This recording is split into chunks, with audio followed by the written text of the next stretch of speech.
Assalamu alaikum students, this is Hafsa Asif here. Students, today we are going to cover the topic of bank reconciliation. So the first question arises here that why the business needs to prepare the bank reconciliation statement. The answer is that the businesses prepare the bank reconciliation statement in order to reconcile the differences. So what kind of differences are there? The differences is between the company's bank statement and the company's records.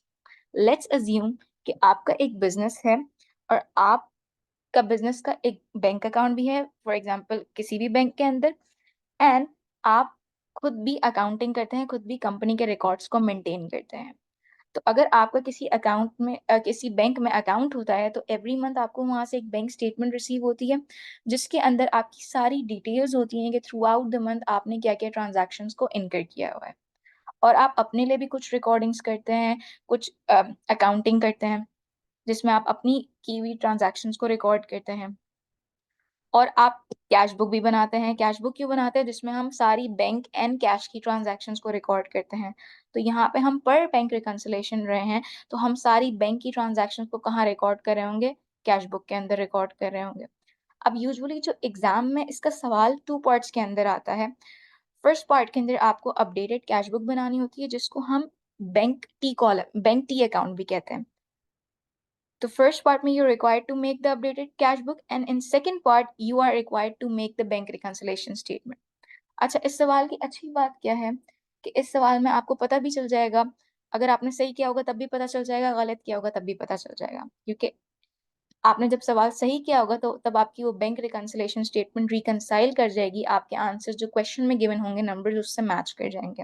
Otherwise if you are done the question wrong तो आपके answers question से match ही नहीं करेंगे। Let's move on to the formats कि updated cash book या bank की T account के कॉलम को अपडेट किस तरीके से किया आएगा।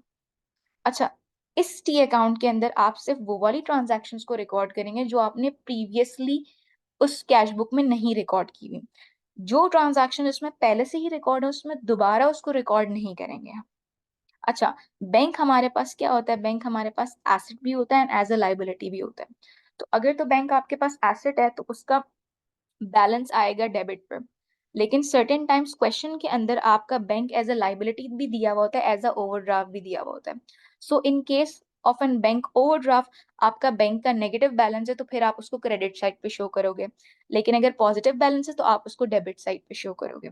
अच्छा, बैंक का अकाउंट बिल्कुल एसेट की तरह ऑपरेट करता है कि ये डेबिट साइड पे हमारे पास इंक्रीज होगा एंड क्रेडिट साइड पे रिड्यूस होगा। अगर आपके बैंक अकाउंट में पैसे आएंगे तो वो आप डेबिट पे रिकॉर्ड करेंगे और आपके बैंक अकाउंट से अगर कोई पैसे जा रहे होंगे तो वो आप क्रेडिट पे रिकॉर्ड करेंगे। फॉर्मेट क्या है कैश बुक का, अपडेटेड कैश बुक का, कि अगर आपके अकाउंट में कोई डायरेक्ट क्रेडिट होता है, कोई आपके अकाउंट में डायरेक्टली पैसे डलवा देता है या कोई ऑनलाइन ट्रांसफर कर देता है या आपने कोई इंटरेस्ट या डिविडेंड रिसीव किया है तो वो भी आपके बैंक के बैलेंस को इंक्रीज करेगा, इसीलिए ये डेबिट पर रिकॉर्ड होगा। एंड इफ आपने कोई स्टैंडिंग ऑर्डर साइन किया हुआ है, इट मीन्स कि एवरी मंथ एक पर्टिकुलर अमाउंट आपके अकाउंट से कट रही है for any kind of payment, इसको हम डायरेक्ट डेबिट भी कहते हैं। अगर बैंक आपने कोई सर्विस चार्जेस डिडक्ट करा है तो इससे भी आपका बैंक का अकाउंट का बैलेंस कम हो जाएगा। अगर आपने कोई लोन लिया हुआ और उस पर आप इंटरेस्ट पे करें तो इससे भी आपके बैंक का अकाउंट का बैलेंस कम हो जाएगा।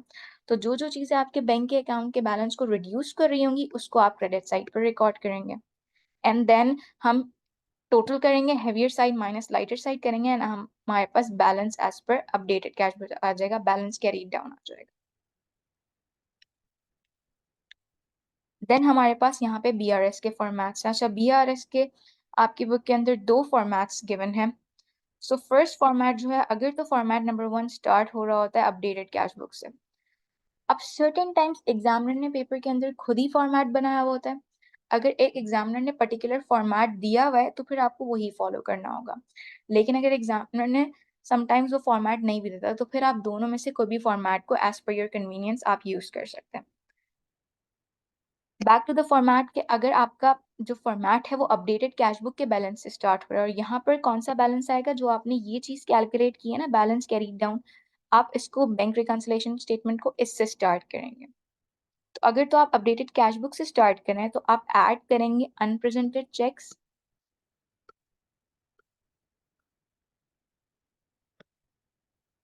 एंड आप डिडक्ट करेंगे, लेस करेंगे अनक्रेडिटेड डिपॉजिट। अनप्रेजेंटेड चेक का क्या मतलब होता है कि ऐसे चेक्स के आपने इशू कर दिए लेकिन आपने जिसको इशू किया उसने अभी तक जाके बैंक में जमा नहीं कराया हुआ और अपनी पेमेंट नहीं रिसीव की हुई। तो इसका मतलब आपने तो इशू कर दिए लेकिन आपके बैंक के अकाउंट से अभी तक वो पैसे डिडक्ट नहीं हुए हैं, क्योंकि जिसको आपने इशू किया उसने अभी तक जाके उसको प्रेजेंट नहीं किया, उसकी अमाउंट को कलेक्ट नहीं किया हुआ है।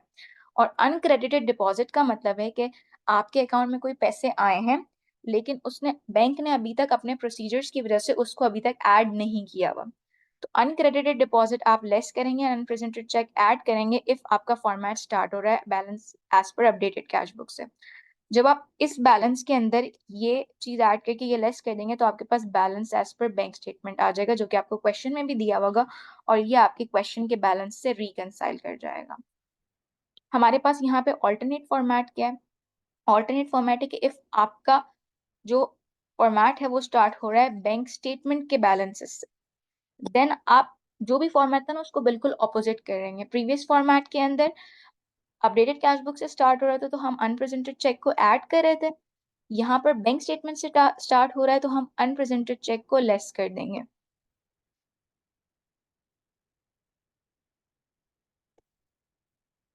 एंड वहां पर अनक्रेडिटेड डिपॉजिट को लेस कर रहे थे तो यहाँ पर हम अनक्रेडिटेड डिपॉजिट को ऐड कर देंगे। अब हम इससे रिलेटेड के क्वेश्चंस कर लेते हैं ताकि हम हमारा टॉपिक और क्लियर हो जाए। यहाँ पर मेरे पास अक्टूबर नवंबर 2020 वेरिएंट 2-3 का एक क्वेश्चन है। इसमें क्या कह रहा है? Eniola compared her bank statement for July 2020 with the bank columns of her cash book. She provided the following information. Overdrawn balance in cash at 31st July 2020. अब यहाँ पे overdrawn balance है। It means आपका यहाँ पर bank overdraft है, negative balance है, तो आपको फिर अपडेटेड कैश बुक बनाते वक्त नेगेटिव साइड पे बैलेंस लिखना होगा। देन आपके पास है डायरेक्ट डेबिट पेमेंट, ये इसको हम स्टैंडिंग ऑर्डर भी कहते हैं कि आपने डायरेक्ट डेबिट पेमेंट कर दी। 25 July 2020 had not been entered in the cash book, इसमें इसको आपने कैश बुक में रिकॉर्ड ही नहीं किया था, तो अब अपडेटेड कैश बुक बनाते वक्त हम इसको रिकॉर्ड कर लेंगे। A cheque receive from a customer on 12 July 2020 was dishonoured. आपके कस्टमर ने आपको एक चेक दिया, आपने रिसीव किया, तो आपने एंट्री क्या बनाई होगी? आपने बैंक को डेबिट किया होगा एंड आपने उस कस्टमर को क्रेडिट कर दिया होगा। लेकिन अगर ये चेक डिसऑनर्ड हो गया, बाउंस हो गया, किसी भी वजह से रिटर्न हो गया, तो ये एंट्री रिवर्स हो जाएगी। आप कस्टमर्स को दोबारा डेबिट कर देंगे एंड बैंक को आप क्रेडिट कर देंगे। तो यहाँ पर बैंक क्रेडिट हो रहा है डिसऑनर्ड की वजह से, इसीलिए हम इस चीज को भी क्रेडिट साइड पर रिकॉर्ड करेंगे। देन आपके पास है this dishonoured cheque had not been yet recorded in the cash book, इसको भी हमने रिकॉर्ड नहीं किया हुआ तो अब हम इसको रिकॉर्ड करेंगे। Bank charges on the bank statement, अब बैंक चार्जेस हैं, इससे भी आपके बैंक का अकाउंट का बैलेंस कम होता है, तो हम इसको भी क्रेडिट साइड पर ही रिकॉर्ड कर रहे होंगे। देन आपके पास अनप्रेजेंटेड चेक है एंड अनक्रेडिटेड डिपॉजिट है। अब ये आपके अपडेटेड कैश बुक में नहीं आते, ये दोनों बैलेंसेस आपके बीआरएस के अंदर आएंगे, बैंक रिकंसिलिएशन स्टेटमेंट के अंदर आपको इसको ऐड करना होगा। फर्स्ट पार्ट में एज यूजुअल हमें कह रहा है calculate the corrected balance of the bank columns. अब बैंक कॉलम की बात है, मतलब यहाँ आपने अपडेटेड कैश बुक ही बनानी है या आपने बैंक का टी कॉलम ही बनाना है।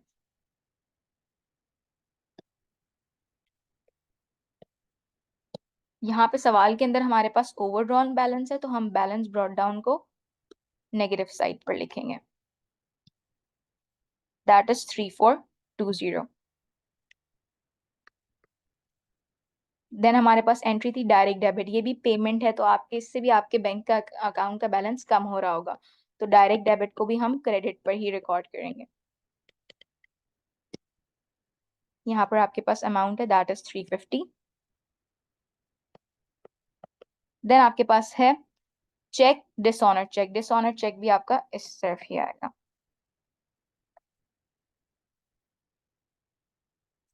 अमाउंट है हमारे पास 665, उसको भी यहाँ रिकॉर्ड कर लेंगे। देन आपके पास बैंक चार्जेस है, बैंक चार्जेस को भी हमने क्रेडिट साइड पर ही रिकॉर्ड करना है, उसकी अमाउंट है 45। अच्छा, अब यहाँ पर हमारे पास कोई और अदर बैलेंसेस नहीं है तो सिंपली हम क्या करेंगे, इसको टोटल कर लेंगे।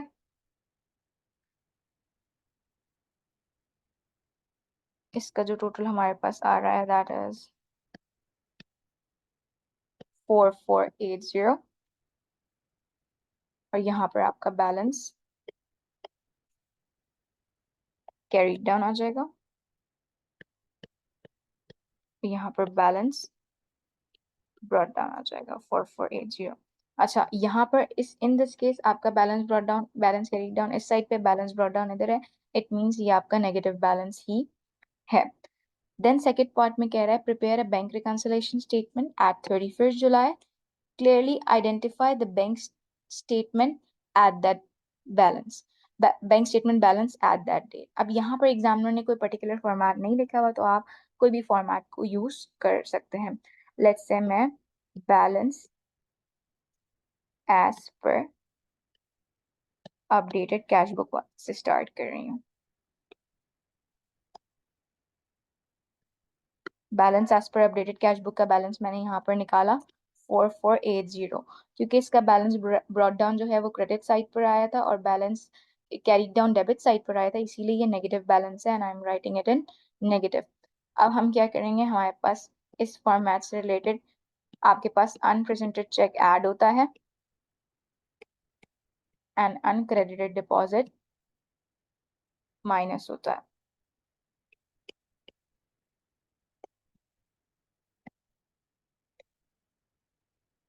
इसकी अमाउंट्स हम देख लेते हैं।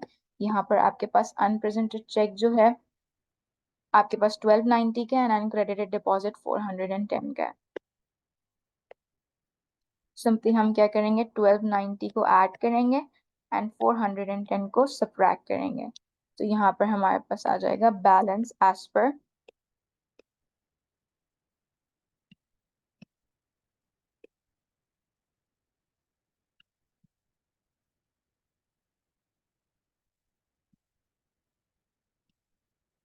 Balance as per bank statement आ जाएगा हमारे पास, दैट इज 30,